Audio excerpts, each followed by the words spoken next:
Hi, everyone, and welcome to our session on Microsoft Teams. Today, we're going to be taking a walk through Teams. My name is Adam DeProspero, and I am joined by my co-host, Cheryl Dickey. We're from Talent Acquisition and Development, and we're pretty excited to get to do this session with you all today. If you're here, I imagine because you're fairly new to Teams. So join us as we kind of go over from the basics, the building blocks, and guide you through this great app that we have available to us that, especially now with the work from home, I think a lot of departments are embracing and using in some interesting ways. So Teams, it's a really big topic. We've decided to focus on the essentials for getting started. Our themes are going to be communication and file management. Even though that we're just focusing in on these two areas, we still have a full agenda and we want to try to cover as much as possible. So we're going to get right into it. Like with any of our other sessions, if you would like to ask questions, feel free to raise your virtual hand from the participants window. I'll keep an eye out for this. We kindly ask that those questions be specifically about the topics from today's agenda. I'll try to pause occasionally to answer any questions that I see pop up. If you have something that's more specific to your department, feel free to stick around afterwards. I'll be around to answer questions. So we're going to be starting with some resources that you might all find helpful. Then we're going to go on and have a quick look at Teams itself, like very quickly go in there. I want to give you a demo of what it's all about in case you're very new to it. And then we'll come back and do a comparison between Teams and OneDrive. So although the focus of the session is Teams, I think it's important to understand Office 365 in general and do a comparison to OneDrive. That's one of the areas that we get a lot of questions about. When should I use Teams? When should I use OneDrive? And so on. So we'll address some of that.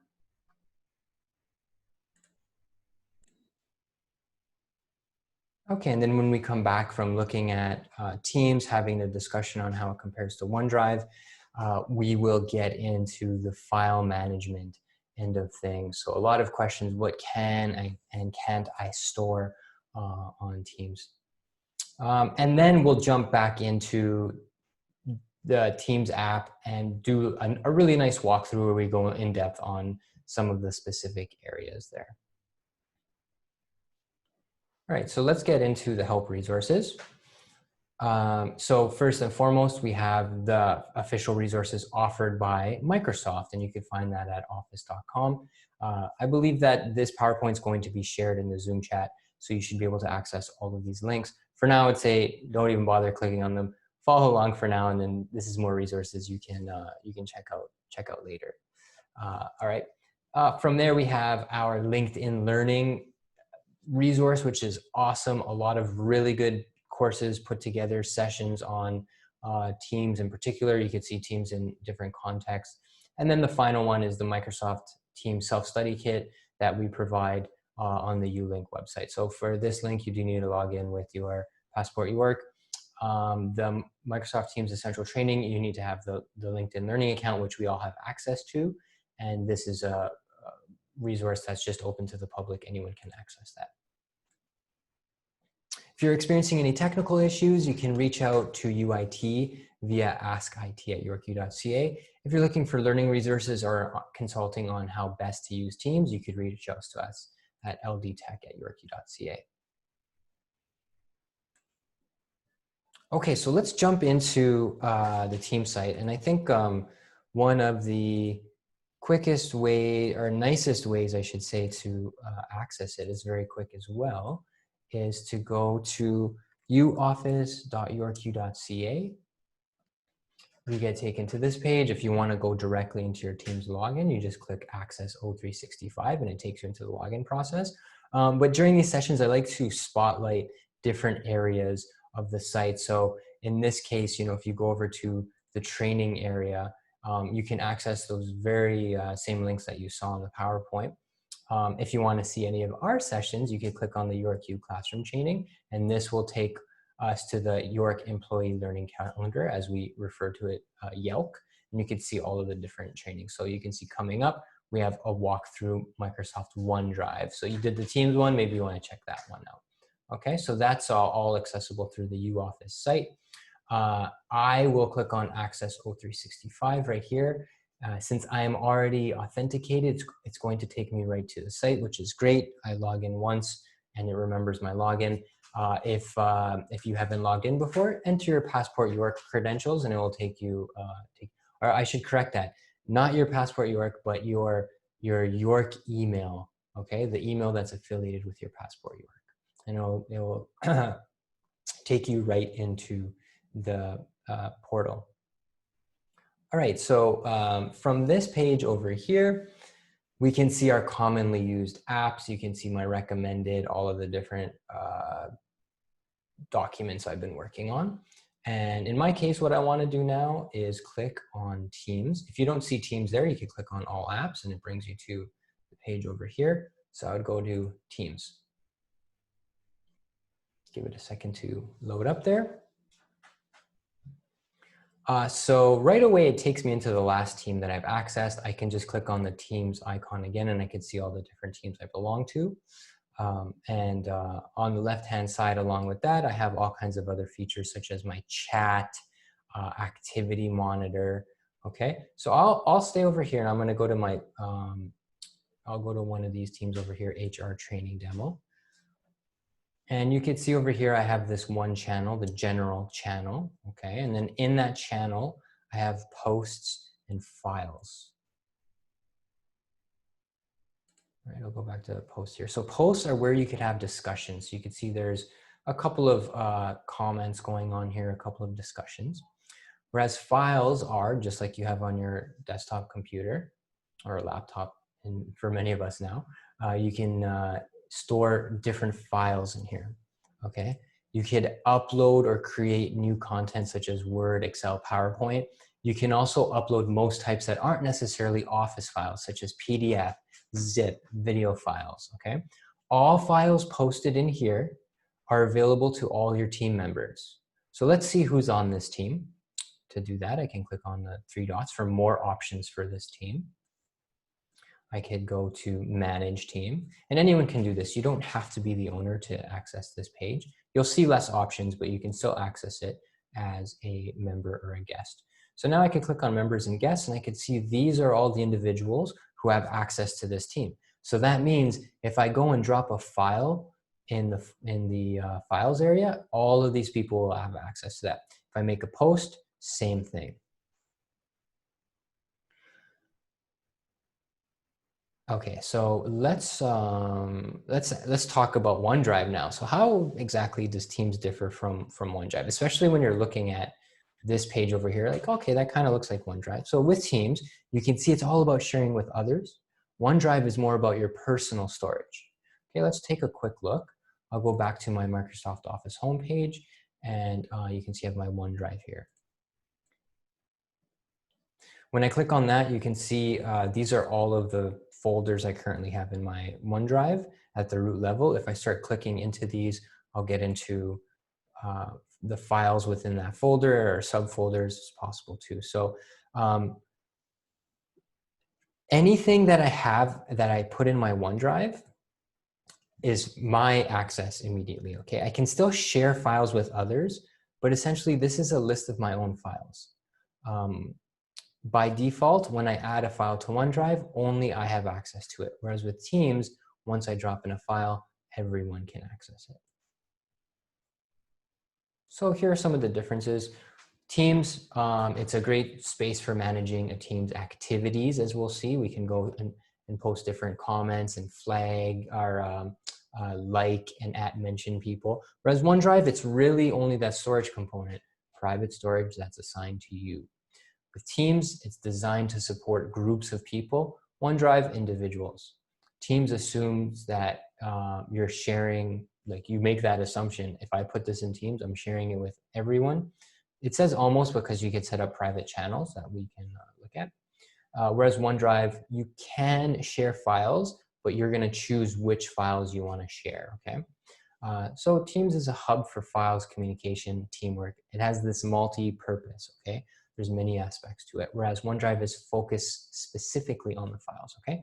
Both do support co-authoring, you know, if you want to get multiple people in a Word document, and so on. All right, so the key takeaway about this idea that Teams is multi-platform, OneDrive is multi-platform. What does that mean, multi-platform? Well, you can use Teams on the online client that we just saw, on the desktop client. Okay, so you can download and use it from your desktop software, or on your cell phone too. Okay. It's possible to synchronize your cloud files, so whatever you have on the web, down to your desktop, so you could use those offline too. So maybe you want to take your laptop, go work outside, jump on a plane, hopefully soon, something like that. You can do that. You can download those files, work on them, then when you get a Wi-Fi connection, you can sync all that back up. Okay. So let's look at some of this useful information here. All right, so you can have up to 5,000 members in one team site. That's great because, you know, at York we have quite a few people, quite a few staff and students. Up to 200 team channels. If you start deleting channels, that gets included in a number, but hopefully you're not a part of a team that has anywhere near that many channels. If you are, good luck with that one. Up to 30 private channels. 25 terabytes per channel. So if you have multiple channels, you have 25 terabytes in each. And this is an interesting one, 15 gig per file. So if you're doing something with, let's say AutoCAD, something with like large images, video files, you're shooting 4K video, as long as your 4K video file does not exceed 15 gigs, you can upload it. If it's, so for example, it could be a 15 gig file, another 15 gig, another, up until that 25 terabyte limit. And you can see down here, it's supposed to increase to 100 gig as well. So great if you're dealing with video content or very like big image files, which some areas on campus do that. Okay, file management. Let's have a little bit of a chat on file management. So Teams is approved by the university for storing confidential files except for, okay, so except for these two. So except for payment card industry data and personal health information. Okay, other files may be moved to Teams. Anything outside of that, this information you can find on the privacy site. We'll have a link for that. So what we recommend is move departmental files to Teams and not to OneDrive. Staff commonly want to move files from their shared network drives to OneDrive and then share them out to other people in the department. So we strongly discourage you from moving your department files to your OneDrive. Use Teams instead. We recommend copying collections of files instead of just one file you need today. So for example, we have, in our case, we have a folder that contains all of our course instructor guides, PowerPoints, and all that. So I'm doing this course. It's currently on our shared network drive. And you know, my idea is, well, I'm just gonna grab this one, a walkthrough Teams course. I'm gonna grab that from the shared network drive, move it over to Teams, work on it there. You could do that, but what we're recommending is take that whole file that contains all of the courses, move that all over. So now you're taking that logical unit, that chunk of activity, right? And you're moving it there. So now you don't have these little parts here and there. Maybe we have another thing going on, like our Moodle development or something that's not related to our course instruction. So maybe that I decide to leave in the shared drive for now, and then that gets moved over at a later time.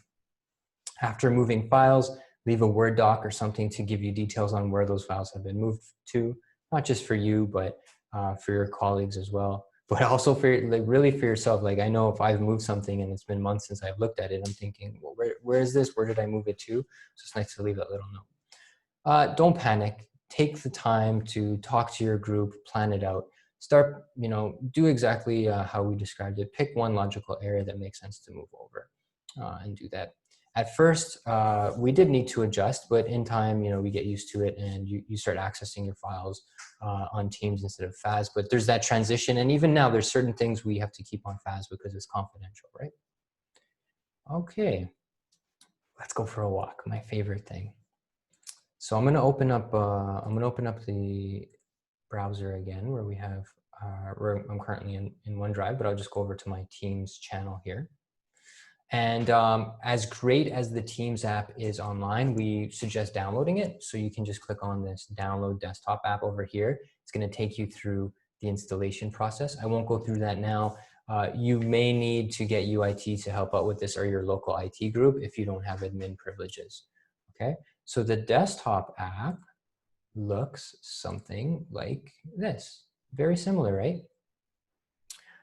So I can click on my Teams icon. You can see it's the same kind of idea over here. The first thing, if you are just installing this right now, or you're installing it at some point and you're fairly new to this, what we recommend is switching Teams to be the current app for instant messaging. So I'm going to click on my person icon in the top right, go over to settings. Skype's no longer going to be supported in about a year or so, so it's important to use Teams instead. So it's this option over here, register Teams as the chat app, okay? There's a few other settings we would recommend. Auto start the application, so when your computer boots up, you have your Teams running automatically. And then, you know, if you want on close, keep the app running. So you could close down the Teams app, it disappears from your screen, but it's still running in the background. So if people message you or anything else, you'll get that. Okay, so I'll close this down here. You don't need to be in a team to actually use Teams to communicate with other people. It's the default chat application for Office 365. So in fact, once it replaces Skype, it's going to be the only app in that case. So chat is great with people you work with regularly when email is cumbersome, you know, so if I have to reach out to my manager or some of my colleagues. But the one tip is maybe don't chat up anyone just out of the blue unless you're sure it's okay with them to chat. Okay, so send them an email or schedule a meeting with them instead. So if you want to get started, I can go to chat over here and I can just click on this new chat button. I'll move the Zoom icon out of the way there. So you can click on new chat and you can type in an email address or a name. And you can start typing over there and shoot off a message to someone. So I'll go down to this Project X. This is a different chat that I'll explain in a second, because along with messaging individuals, you can message groups of people as well. So I'm sending this off to the people on Project X, and let's see they're typing and then they reply back, okay? So from here, what is this Project X? Well, you can see it has 3 people in it, right? So you could add multiple people. I can click here, I could say add people, I could add Flamingo, and I could choose whether or not I want to include the chat history, a bunch of neat things over there, okay? If I want, I can also load up my Outlook over here, and I can choose a person from my list. So I could go to, let's say, Cheryl, and I could click on this send an IM, and then I could actually chat with her directly from here. So it's pretty cool. So let's say with Glenda, I can go here since she's online, and I can say send a chat, and then I get this nice window here where I can start messaging with Glenda. So really nice integration between Teams and the other Office 365 apps. Okay, you can also do audio and video chat, just like we do in Zoom. So you can see you have your buttons right up here. Since this is a group chat where I did invite multiple people, if I hit one of these buttons, it's gonna call each of them. So that's really nice implementation. I'm not gonna do it now just because we're in this Zoom webinar right now, and we're gonna get all kinds of feedback and stuff. So we'll skip over that. Take my word that it's really nice. We use this for our Teams meetings. Our team meetings in our department. And then you could also do things like screen sharing as well. So very similar to Zoom. Okay, we can change our status over here. So if we go up to our profile picture, I can change this to available, busy, do not disturb. And it will reflect what's needed. This is saying busy probably because I have this scheduled in my Outlook, and it's picking up on that. So this is based off of your availability from Outlook too, which is nice. So many of those features we saw in chat would be very useful for an online meeting. We're going to review Teams meetings very briefly because I think for the most part, everyone's using Zoom for meetings. That's like the official platform, I believe, for the non-academic staff, which most of you are today. But you may still like having Teams as an option. So we do use Teams in our meetings. So if you want to do that, you can go to the calendar. You have this Meet Now button. And when you click that, it allows you to set up your details there about the name of the meeting and your audio and video settings. Okay, so if I were to do that, give it a second to connect, I can go and start inviting individual people like that. Okay. So we have our meeting toolbar down here. So this is where you start and stop video, use your mic, share screen, and then you have other settings. So I could go to my device settings and I can see how my mic is, the feedback, audio and video, and everything else. So kind of similar to what we're currently using with Zoom. Okay, so I'm gonna cancel this, leave that. And I'll click on the Teams calendar again. And we could actually schedule a meeting instead of just meet now. Okay, so if I click on schedule a meeting, I fill out all of the details over here, including who the attendees are. And if we go here, we can choose which channel that this meeting appears in. And from there, you can, like, you're hosting the meeting that channel, and then people within that channel, when they open up their team and they go to the channel, they'll see that meeting in there. Invitees will receive a meeting invite from Outlook with a link directly to the Teams meeting. We can also book directly from Outlook, which is nice. So if I'm in my, my calendar and I want to schedule something, so I can go over here, and you can see I have buttons up here, a new Teams meeting right there.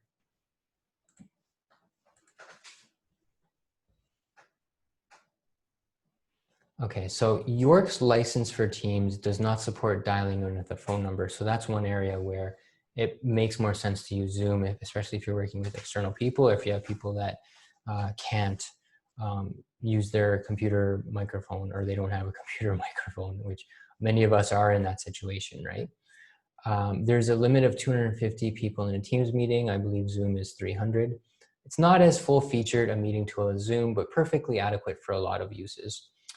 Zoom is better for critical meetings, you know, if you're doing a broadcast for a lot of people, especially because you can't allow people to dial in by telephone with Teams. And if you want to use the whiteboard feature, we recommend using Zoom instead. We wouldn't advise using the whiteboard plugin for Teams because it's from a third party. We haven't vetted that, so we can't speak to the reliability and if it's secure. Okay, so far, everything we've done in Teams, you can do without being a member of an actual team site. Let's say you want an area to store your files, hold ongoing conversations with your team, right? With your actual department or so on. So Teams is suitable for groups of people who work together on an ongoing basis. So that might be your department. It might even be a project team, right? You have this ongoing project or some operational duties that, that might be suitable for a team. So we'll go over to the Teams tab over here, click New or Join, and then I'm going to say Create a Team. 99% of the time, you want to go with the with others over here. So other comes with built-in features you won't, or sorry, these other options over here come with built-in features you won't need in higher education, or restrictions you won't like down the road. Okay, so I'm going to choose Other. And then we can give it a team name. So I'm going to call this June Teams Walk. Okay. You can choose whether or not it's private or public. And you click Next and start adding in the specific people, invite guests, and so on. Okay. If you're inviting guests, external people must have a Microsoft account, even if it's just a free one. No anonymous guest accounts are allowed. External guests can participate in chats, access the files, but they may not have access to every single feature in your team site depending on what you've have added. So for example, guests can't be made into admins of the site. They must be full members. They must be a part of the York community, have a YorkU email and so on. So what we recommend is finding out what email your guests prefer to use. They might already have a Microsoft account. If they do, great. Otherwise, they can make a free Microsoft account and they will be prompted through an email request, okay? So I'm gonna cancel this and I'll just go into the team site I already created over here. And we already looked at this. So if you wanna manage your team, you could click on the 3 dots, manage team. And this is where you have all of your different settings. So you have your, you can add and delete channels, and you have member permissions and guest permissions, so you can set this all up. We have a course, being a team's owner. Check that out if you're interested in a deep dive into all of these settings over here. Let's see. So this menu as well, I won't get into all the details here, but you have a few options, including edit team.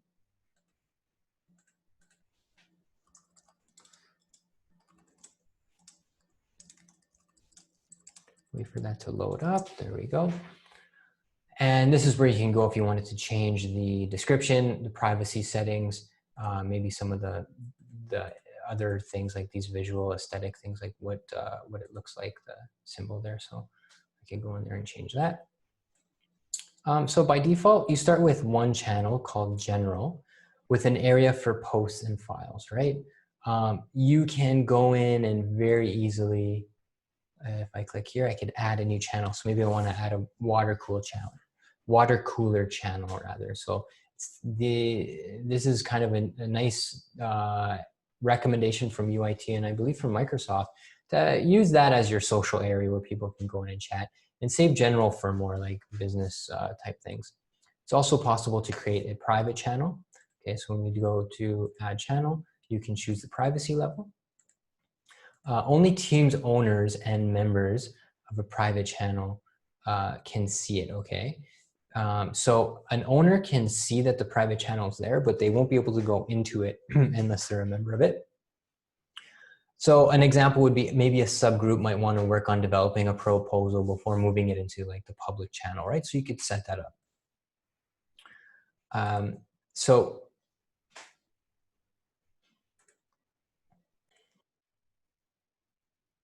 we can post in any of our channels. So I could go to the general channel here, and it's automatically going to be visible to everyone else. So I can just type in a message over here, or I can click on the formatting button and I can start really hashing it out. So subject, new staff member, something like that, right?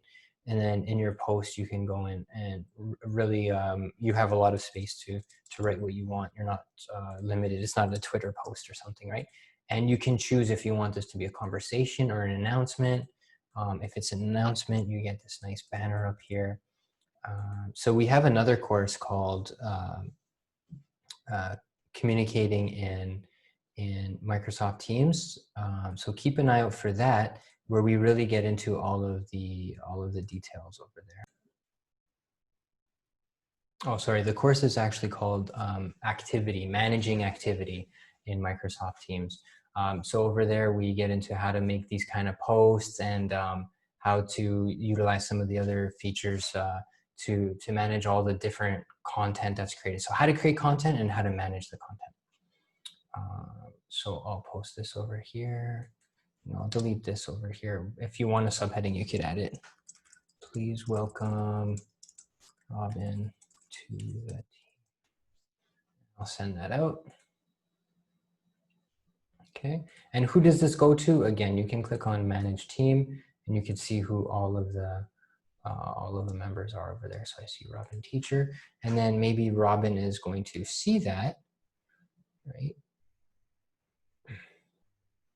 And they can reply back to that as well. So I can simulate that kind of thing. We can go over here and reply. And then you can see there, I got an alert, Robin has replied, so I can click on activity, see that, and then we get that message that appears there. All right, so there's another idea called at mentioned. So if you are at mentioned, an icon will be displayed next to the message in the post area to help you spot it. So let me go over here and I'll go back to Robin and I'll at mention me. So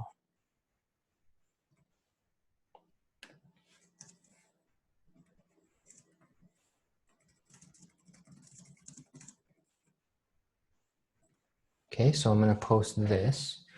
And you could see Robin teacher at mentioned you. And if you click that, it takes you right to the post and it highlights it. So right now I'm already in this area, but if I were somewhere else, it would bring me right there. So you could at mention individual members, the whole team. You can come up with your own tags. So again, in our managing activity in Microsoft Teams course, we do a nice look at that. You can start a meeting right from here. So I could say meet now, and then it brings that up over there. So with the desktop client, it's important to manage the notifications so you can pay attention to what's critical and not be overwhelmed with what's not. So this activity feed is awesome for that. I could see all of the different messaging that has come in and the different places people have mentioned me. So if I want to modify that, I can go up to my picture over here, settings, and then I have the notifications area that I can go through one by one and change how I want to be alerted, whether it's a banner, which is that little pop-up down here, or whether I want to get an email as well. So if you're new to Teams, we recommend setting it up with the email. Okay, let's go back to our Teams site over here and our files area. So if I want to upload a file, I can just click on upload. It's going to take me to my desktop over here. I can choose a file and I can say, maybe I want to upload like this whole folder, right? I can go there and click open, shows me all the content in there. So I can click on, let's try this. Give it a second to load.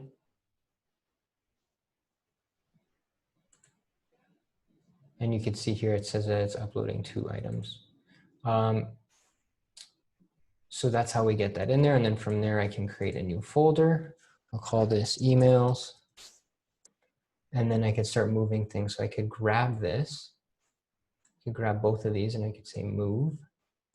And then I could say emails folder, move.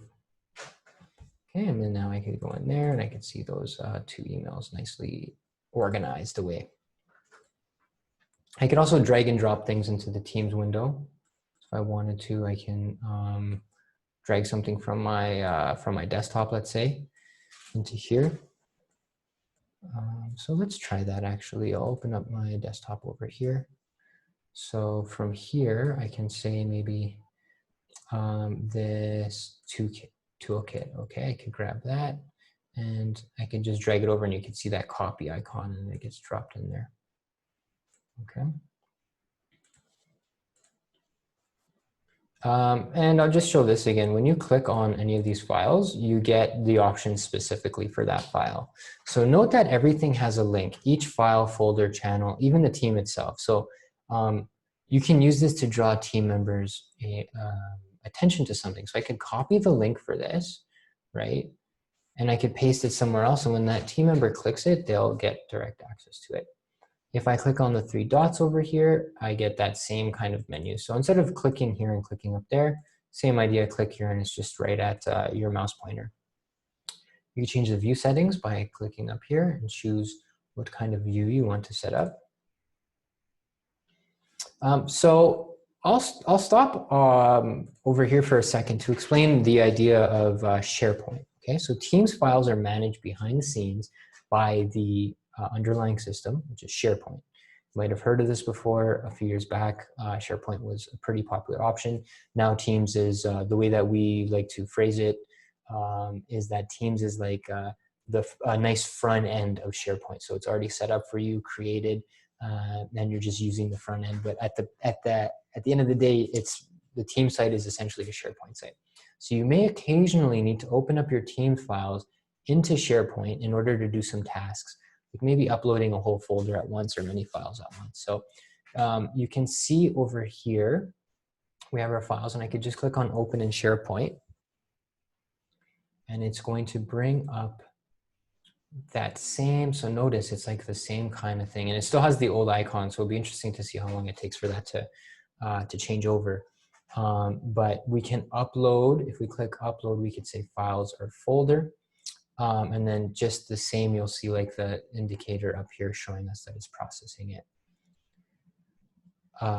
Now you have to rename some files to avoid invalid characters. So if you're on a Mac, for example, it might not allow certain characters. I can't remember if it's like underscore or dash, but if your folder structure is like very deep as well, folders within folders, it might be difficult to upload it. You might have to move some things out and flatten it out a bit.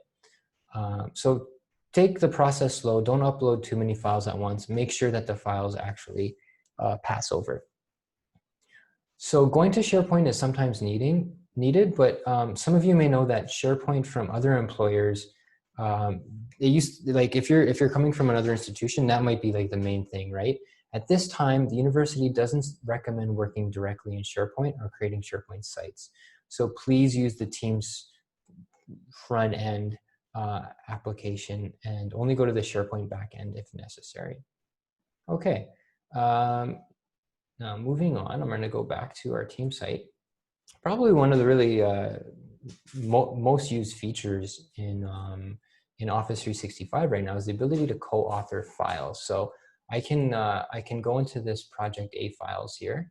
I could say new Word doc, and I'll call this one June 15 sample co-author. I create that file. And I could open it. So note it opens directly in Teams. Okay, I can also say open in browser or open in desktop app. Okay.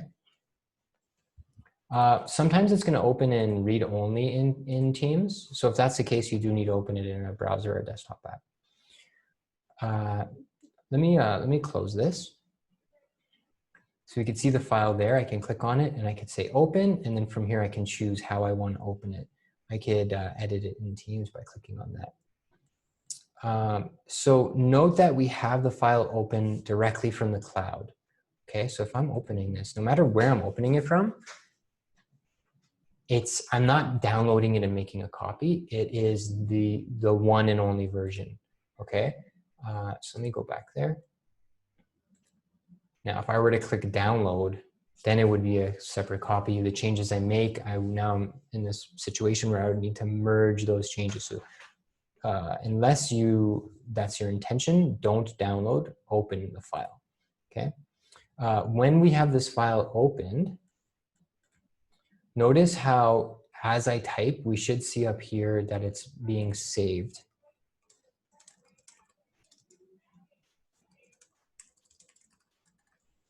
Okay, so it says saving, and then eventually it's going to switch over to saved. Okay. Because this is a file in Teams, remember anyone else on the team can open it at the same time I do. So I'm going to invite someone to co-author with me. There's many ways to do it, but this is one way to do it. So I'm going to copy this link. I'll go back to my team site, copy link. Okay, and then I'm going to open up a channel. I'll go here. And I'll say,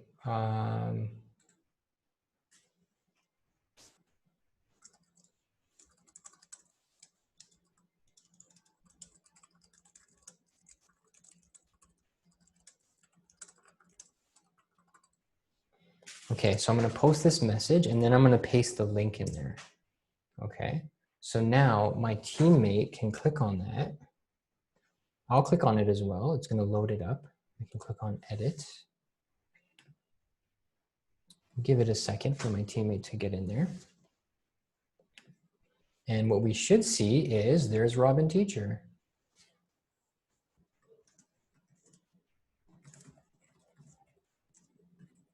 and they're typing. Okay, and while they're typing, I could go here too. Start typing away at that. So you can see it's pretty neat, right? We could have multiple people in here at a time. I can check the version history of this file up here.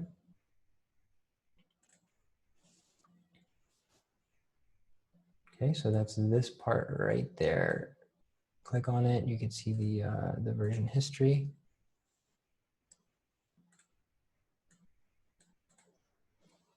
And then along the side, you can see all the different versions, okay? So if you want to preserve a historical version, you can click on that and you can save a copy of it if need be. Okay, so let's close this down now. We want to get out of the versions, we'll just go right here. So we can check who has access and manage our access. And we could do this directly from SharePoint or inside the open file. So to do that, we can click on this share button and there should be ... manage access. And these are all the groups that have access. So it's the owners, the visitors, and the members, okay? If we invite other people, they will have access to this as well. Which leads us to our next topic. Can I share something like this? So this is the use case. Someone's a part of a team, but now they're doing a project, okay? They want to create this new channel that they're thinking, oh, but this involves people from outside of our team. How do we do this? Well, you can grab a file and then share it externally. So I can click on this file over here, open it in SharePoint. That's the first step. You have to do this in SharePoint. And then from here, when I click on manage access, I can go and I can share it out, or I can grant direct access to this file, generate the link for them. Okay, so I can notify them and they'll get an email and they'll be able to access that file. So now, of course, they won't be able to participate in the chats or anything like that. But in many cases, this seems to be very helpful to share files out with external people. So when I say external, I mean external to the team itself. All right, so we're gonna wrap up the session over there. I hope that this has been useful for you. Remember to keep an eye out for other sessions. So if you're in a admin role of a team site, we have being a MS Teams owner course that you can check out. If you want to learn more about managing all the different alerts, notifications, email settings, sometimes we see individuals who they're overwhelmed with all the notifications they get from Teams on one hand. On the other hand, I know when I first started using this, I was missing stuff because I was using it in the browser instead of getting the desktop app. So finding a balance with all of those notifications. Okay, so the final course I'll plug right now is that we also have a course on sharing and collaborating securely in Office 365. So a big part of that is Teams and how to share files from Teams and the different ways to collaborate. So looking at more of this kind of stuff here. Okay. Thank you very much. Looking forward to seeing you in our next sessions. Take care.